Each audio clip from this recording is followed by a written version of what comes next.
Well, basically just hitchhiking on the point. If you look at the customers of the Wall Street Journal, the basically financial news, financial people here are people who rely on sound, valid, and timely data to make investment decisions. They look at things and track trends in the industry, worrying about things like profit maximization. If they even suspected that political issues or ideological issues from the editorial page were going to start affecting the flow of valid financial information, if they even thought that ideological issues were going to affect their ability to understand investments and make sound decisions, they'd get very upset.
Fuel cells are the most efficient devices for generating energy, so that combination of low emissions and efficient energy is the real key to the future for low carbon. I think the fact is that people feel this research is now going somewhere very definite, that the cars that people drive say in 5 or 10 years will be hydrogen or certainly electrical, possibly driven by hydrogen fuel also. Your houses will be much cleaner.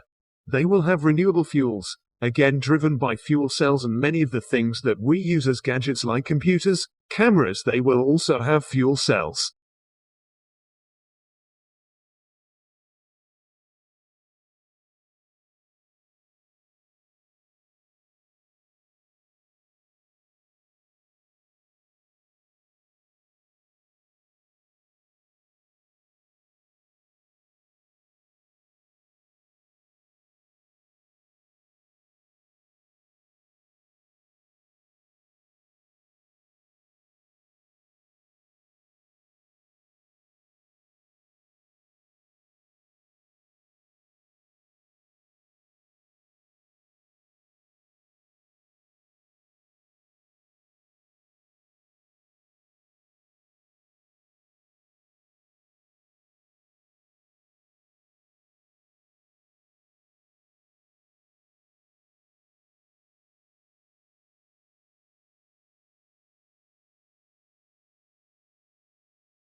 I think it's often underestimated the connection between doing research, live research, and teaching undergraduates and the undergraduate programs. Because, of course, if you're working at CERN on a frontier experiment, you come back to give a lecture, you're buzzing with activity of what's going on, your new results. It just makes the whole lecture much more interesting for students. It's always really exciting to look ahead at new science and what might happen in the future. I must say, lots depends on what we find in the next few years at the start of the Large Hadron Collider. We are expecting to find very many new phenomena. So the thing we'll want to be building in 10 years' time will depend on what we find.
Now that story's been scotched as only part of contingency planning, but it was a symptom of the dramatic turn of events in South Australia, and it flushed out other remarks from water academics and people like Tim Flannery, indicating that things were really much worse than had been foreshadowed even earlier this year. So is Adelaide, let alone some whole regions of South Australia, in serious bother, considering that the vast amount of its drinking water comes from the beleaguered Murray, something many of us outside the state may not have quite realized. Is their predicament something we have to face up to as a nation?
This is one thing we can say about babies. Human babies compared to babies of other species is that we are entirely dependent on our carers to bring us up and for us to survive.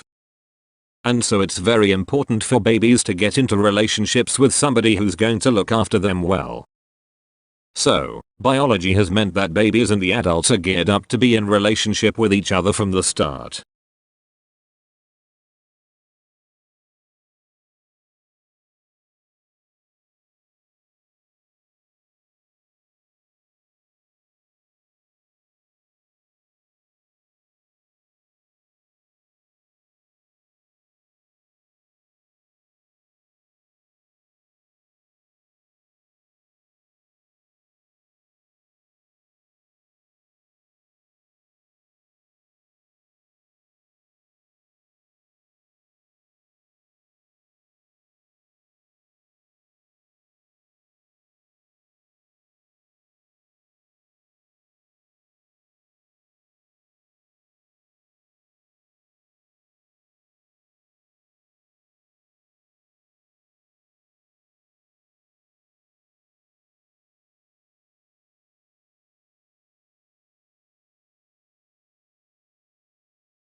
The question that most people want to ask at this point is, how do we speed up the transition? If it's a good idea to have fewer people in the world, which may or may not be the case, then how might we move towards a situation in which population growth rates are reduced? How might we speed up the transition, the demographic transition that I've talked about? And I think there are probably 4 kinds of answers. I'm not going to suggest that all the kinds of answers, but those are the most obvious ones.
Bruch and her colleague Mark Newman studied who swapped messages with whom on a popular online dating platform in the month of January 2014. They categorized users by desirability using PageRank, one of the algorithms behind search technology. Essentially, if you receive a dozen messages from desirable users, you must be more desirable than someone who receives the same number of messages from average users.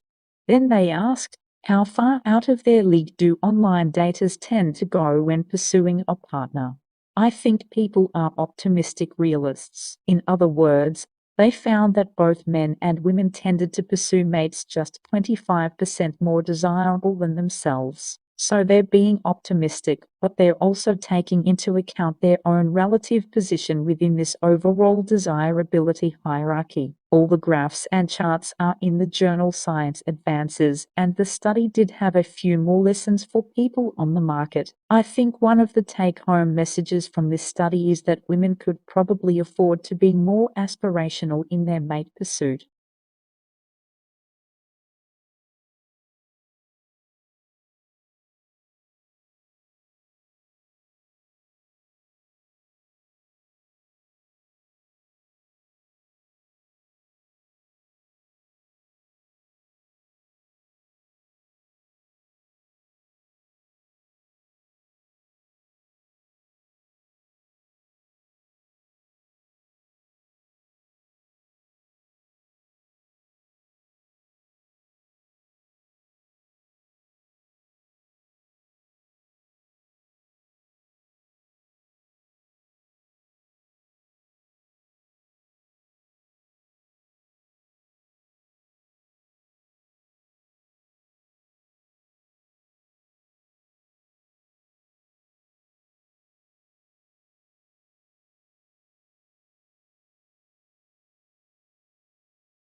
My name is Posey D and I now work in sports marketing and branding, events and team management.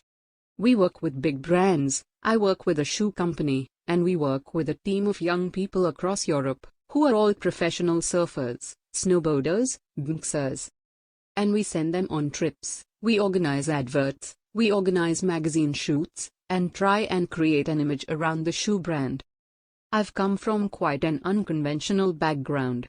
I was a professional snowboarder myself for 3 or 4 years, full-time, so I'm not used to sitting in an office. I'm not used to going to work every day. And still I've only been doing this job for a year, and sometimes I'm like, oh God, have to go to work again, that's ridiculous. But it's always different, so it's fine. And some weeks it's quite quiet, other weeks it's totally full on and really challenging.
And as far as getting acquired, we're trying to focus on the product. I think that if you know a lot of companies are built to be acquired, and I think what happens there is you leave yourself in a really vulnerable spot because you're growing and you say, hey, I won't hire that expensive VP of whatever because hey, man, any day now we're going to get acquired. And then your product winds up suffering. So I think you need to really want to do the company because you don't know how long you're going to be at it. And luckily I've been searched a long time. I don't want to stay in search. So it's fine with me whatever happens with the company. But you have to focus on building the product to making the product better, and you have to focus on building a sustainable company.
Well, of course, the fact that the hands look so similar was intentional. The scriptorium wanted a professional-looking work and they didn't want a lot of individuality in the script. So, the primary objective of the original's writing in this manuscript was to make it look identical. As a matter of fact, because scribes are different people and they have different hand-eye coordination and different habits, they ended up producing something that was slightly different, which is not easy to tell to someone who hasn't been staring at the manuscript for a while.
Many different types of barcode scanning machines exist, but they all work on the same fundamental principles. They all use the intensity of light reflected from a series of black and white stripes to tell the computer what code it is to see.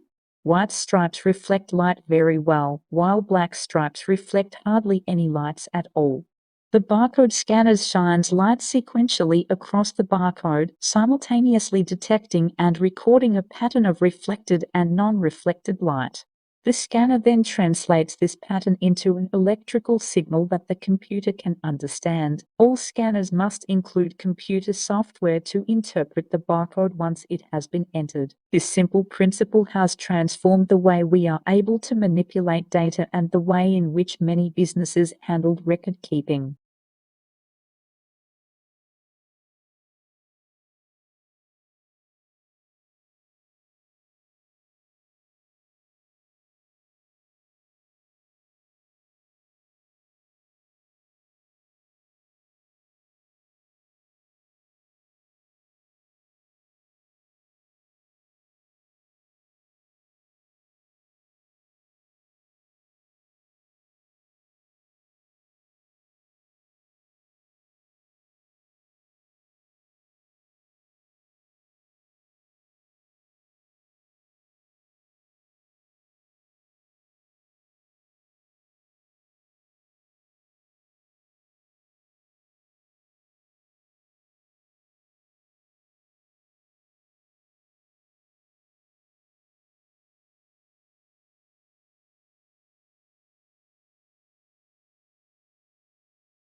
In that month or 6 weeks, the patient may feel perfectly well. He may even travel around the world, spending hours packed into crowded airplanes with unsuspecting fellow passengers. That's bad enough with regular TB, or with strains that are resistant to 2 or 3 mainline drugs used to treat the disease. But it's a potential public health catastrophe with a new strain called XDR-TB. For extensively drug-resistant tuberculosis, the strain is impervious to a wide array of first and second-line drugs. That's why 30% or more of its victims die. And that's why people like Lawrence Gostin are rethinking what public health authorities should do about people with suspected XDR-TB in the weeks before the diagnosis is in.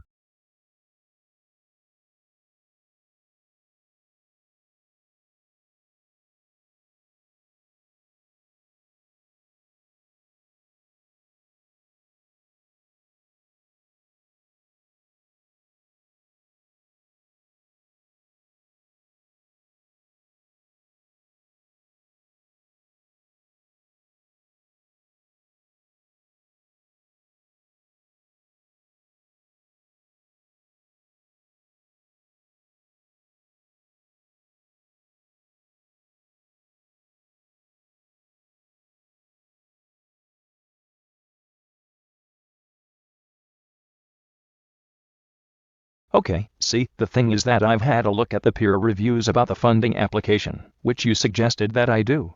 But what I found is that several reviewers are saying that there isn't actually sufficient focus on my topic. Right. I think that is actually the case, but I remember that the proposal is based around things that have already been done. And the fact that it's just one of a number of factors, and these affect health and safety. I think areas around of stress, they cover up much more ground. So I think if you're sort of upfront about it, and you say, look, I need a wider spectrum here, we could perhaps suggest something else to try and measure bullying in the workplace.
If you're a senior citizen, music in the background may be distracting, but for younger people, experts at multitasking, it's apparently no big deal.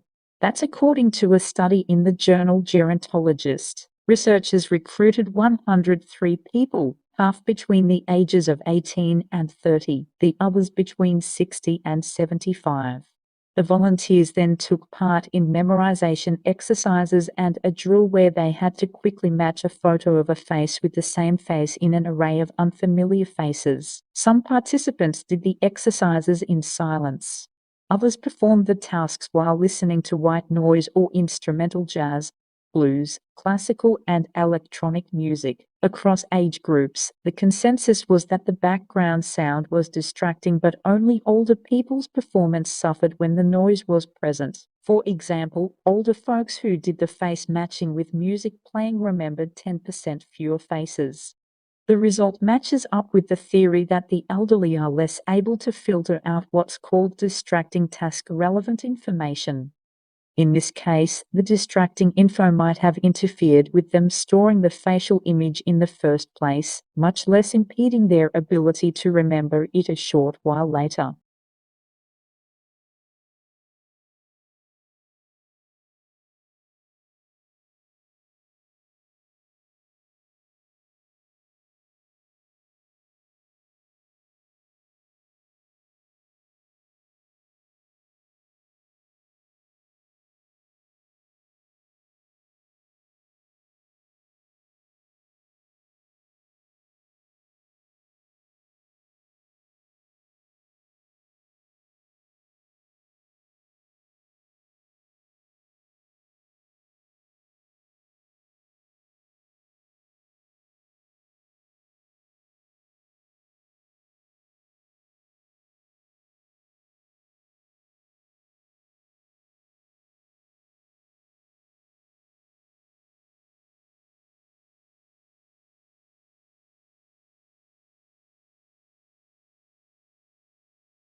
I think it's really important for young people not to feel restricted in their choices and also to be aware of the choices that are available to them, and obviously the media has an incredibly important role to play in that, in letting people know the great range of science that is out there and is potentially a career. I think we tend to talk about science as this big kind of monolith, but of course actually it's this beautiful multifaceted thing.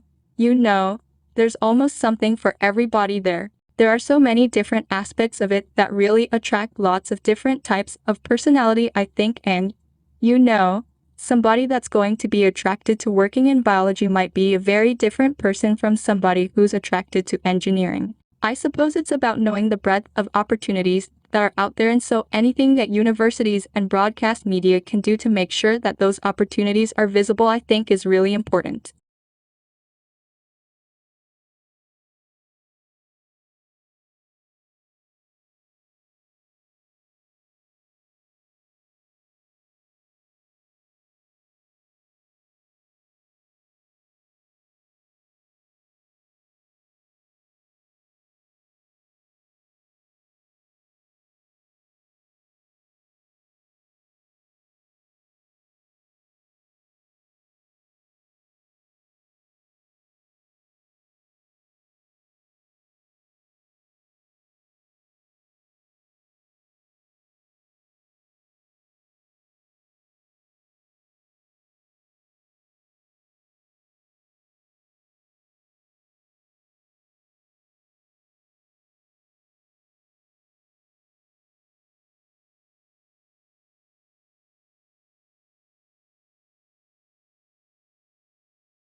Green chemistry is a concept designed to develop technologies which allow chemistry to be practiced with minimal damage to the environment or in an environmentally compatible way, and it's meant to cover both chemical processes and chemical products. The center was set up about 7 or 8 years ago, and the idea was to provide a hub of activities that covered fundamental research work, international collaboration, but also educational development on public understanding of the project as well, and also networking, so we network out to well over 1,000 people around the globe.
Numbers and diagrams are highly abstract and condensed summaries of the world.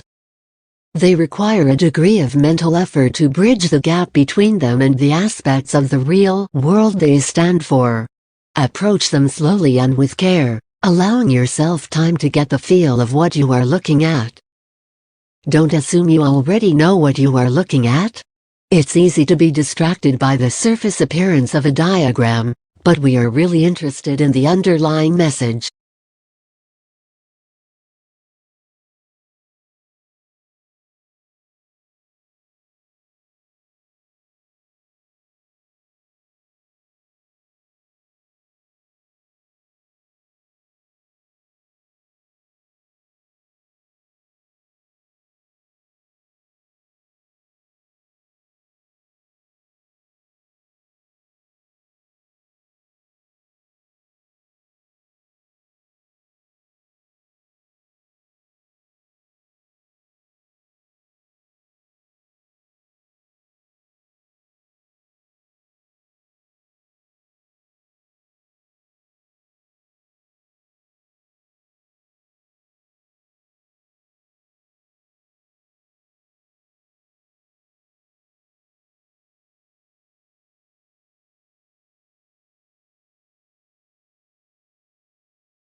If sea levels continue to rise, eventually the property becomes inundated and the real value of the property, the vast bulk of its value, will be in the value of the land, which of course is then unusable.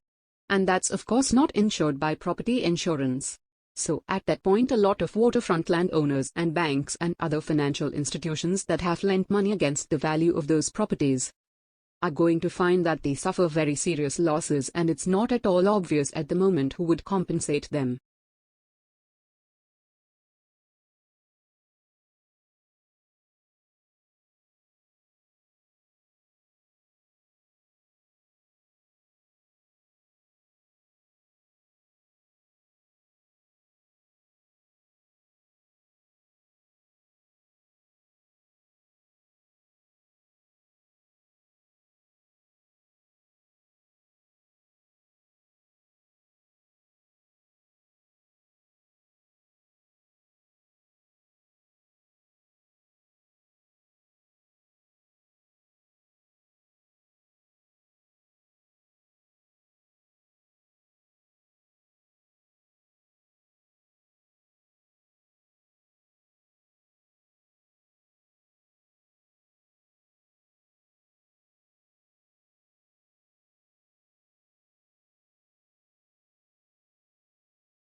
And one particular crop, almonds in the US and now in Australia, is transforming the world of beekeeping and of bees. What has happened is that something serendipitous came along, that people found out, that doctors found out, that almonds are good for you. They are actually a food that is normally considered a confection, but it's good for you. The almond board got a very aggressive promotion going on for almonds. I just heard recently, they send out sales reps to cardiologists at hospitals to promote the heart benefits of almonds, so they go right to the doctors to do this.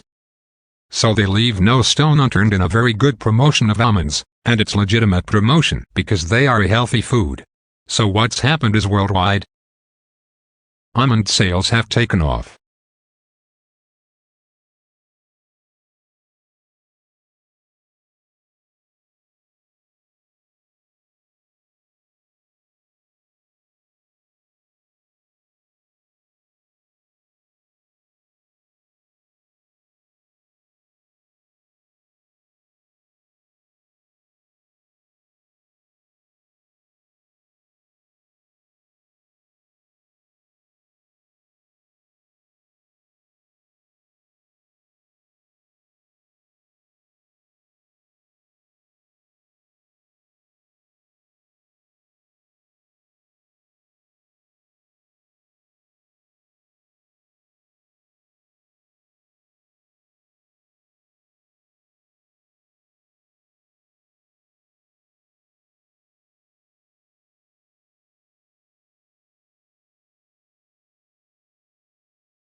Certainly, I do think that by the end of this decade, the largest social institution in Australia will be single-person households, so that the family, mum, dad, and the kids, is receiving in terms of market share. So less than 28% of households are now mum, dad, and the kids, whereas by the end of the decade you'll see that 29% of households are single-person households. Now the issue with single-person households is that people are looking for companionship, and as a consequence people living singly will include increasingly pets as their companions. So you could see in Australia, in the next decade, where the fur family, the pet family, actually becomes the dominant social institution in Australia, rather than the human family.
There's little doubt that genetically modified crops have the potential to offer great benefits to the world, yet they continue to be opposed by many people, even though any risks attached to their use have not been clearly established.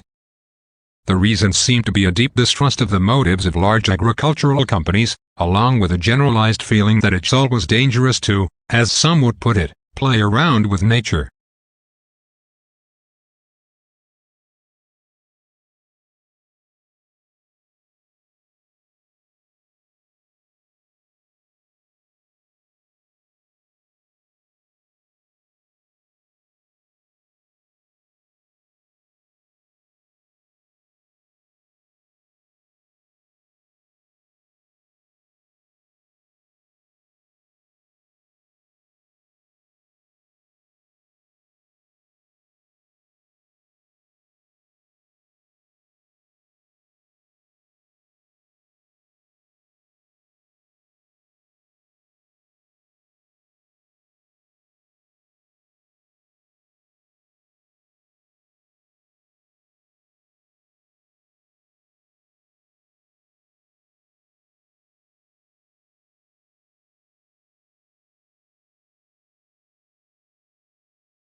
An economist sees the world basically through a typical microeconomic toolkit that involves things like thinking at the margin, rationality, opportunity cost, trade-offs. Economists, like any other discipline or dogma, has its own jargon and its own rules and its own way of seeing the world. So basically economics, or economists in general, tend to apply microeconomic concepts like that to explain the way humans behave and to make predictions about the future.